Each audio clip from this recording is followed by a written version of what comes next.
Good morning, NBFL fans. This is your Fuzz Mishner going over an interesting Week 4's events in the NBFL. Let's get started.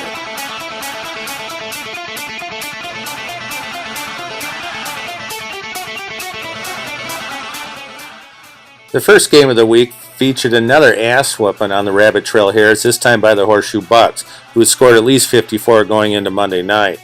Mitch Dietrich got right into Smiley's face and said, "You stupid son of a bitch, you should have had Pee Wee draft your team again. You don't have a fucking clue, moron." Show me the money. At first, Feartag appeared that he was going to take it in stride.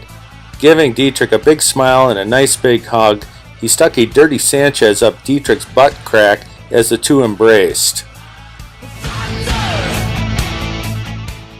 And there's a first Monday night comeback of the year as Darren Sproles over the Hammerman, scoring twice in the first half, giving the Yellow River a 3-point lead and a victory over the Beefers.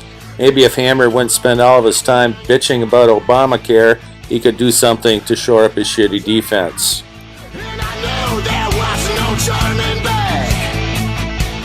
This tiebreaker game of the year happened on this Week 4 action as Rockman's Woods falls to Poskin 46-46. That's barren mathematics if I've ever heard it. Jake Locker got just enough points for the Poskin Pike as he was carted off the field, giving Dave Peterson the bird. The league has seen more monkey spanking than a free porn weekend at a Barron Middle School dance.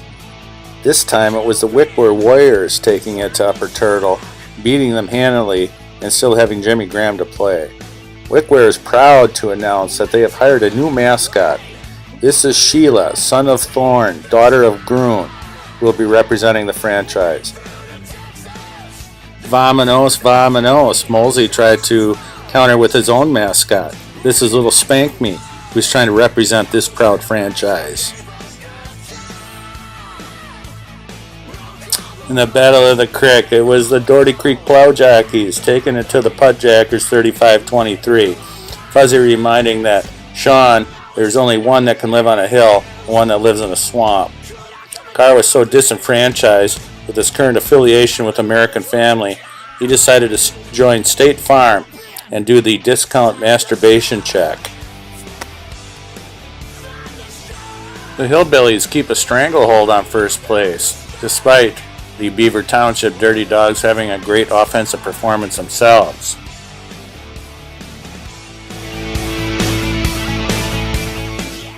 "My bad," yelled the Fuzz Mish, as MJ clearly knew what he was doing when he picked Peyton Manning.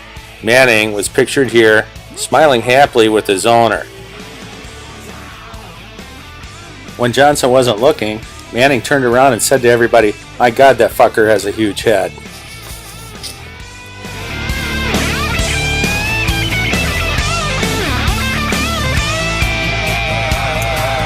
So let's take a quick look at the updated standings through Week 4. In the Barron Division, the Poskin Pike move into first place based on their tie at home and the subsequent victory over those Frowning Woodchucks. Speaking of the Woodchucks, they got caught from behind.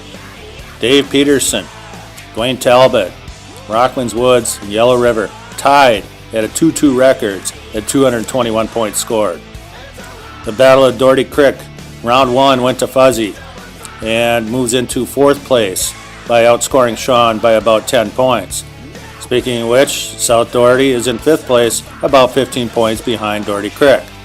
And who would be last? The Hammerman, bringing up the rear at 1 and 3. In the Polk, the Hillbilly stays hot. He's 3-1 with 244 points scored. But here come the Bucks. Horseshoe coming off their big 81-point victory, are 3-1 and only 7 points behind the tiebreaker, 8, whatever the fuck it is. Okay, two teams at 2-2. We got the Warriors and the Hares. The Warriors a substantial tiebreaker lead over the Hares, and then the Dirty Dogs at 186, and the Poor Little Monkeys bringing up the rear at 147. Have a good week, everybody.